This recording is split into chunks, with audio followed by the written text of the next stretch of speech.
Hello guys! Welcome back to my YouTube channel, MVP Mix Vlogs. So ngayon guys, mayroon akong kunting share sa inyo sa mga nagtatanong dyan or sa mga hindi pa alam dyan yung about sa pagkuha ng passport or kung ano ang dapat gawin kung ang inyong passport ay nawala.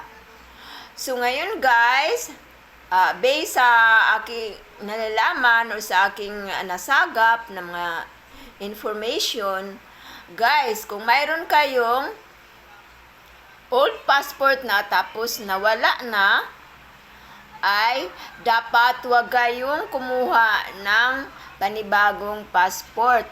Kasi guys, kahit gaano na yun katagal, or kahit mga ilang years na yun, kahit mga 20 years na yun, yung passport mo na yun, or kahit nawala yun, ay pwede pa rin yung iparenew. At huwag kayong kumuha ng panibago guys, kasi mahuhold lang kayo sa DFA at mas lalong matatagalan.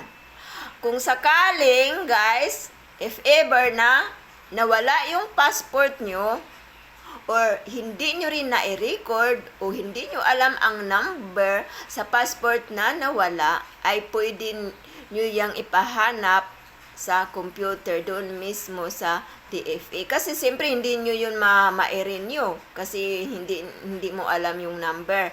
At saka pag lost passport guys, kailangan kasi yan, kumuha ka muna ng affidavit of lost bago ka pupunta doon sa DFA. Ay hindi lang basta-basta din pupunta doon guys, kasi sa ngayon may bago ng patakaran na bago ka entertainin doon, dapat may magpa-online ka muna, magpa-schedule ka muna sa mga online bago ka pupunta doon. Kasi pag pumunta ka doon na wala kang schedule, ay hindi ka nila entertainin.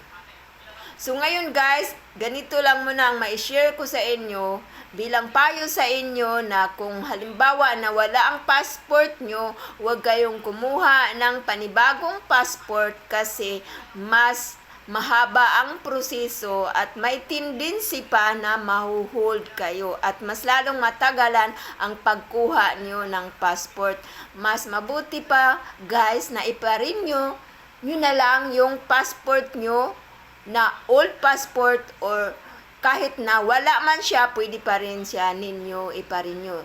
Kaya huwag kayong mag-alala guys, kung nawala man ang passport nyo or kahit hindi nyo alam ang number, pwede pa rin yan iparenew. Basta ang importante, naging totoo kayo at hindi kayo nag-apply ng panibago. Kasi guys, kahit sabihin nyo na bagong applicant kayo, ay makita pa rin yan doon sa system ng computer na kayo ay holder na ng passport, holder na kayo ng passport, pero bakit kumuha kayo ng panibago? Kasi siyempre guys, mag-isip sila na baka yung unang passport nyo o yung lumang passport may diferensya or nagamit sa mga crime, 'di ba? Magduda sila. Kaya mas mabuti pa kumuha na lang kayo ng i-renew nyo na lang ang inyong old passport. At ito lang guys, thank you for watching and don't forget to like, share and subscribe my channel. Bye for now guys.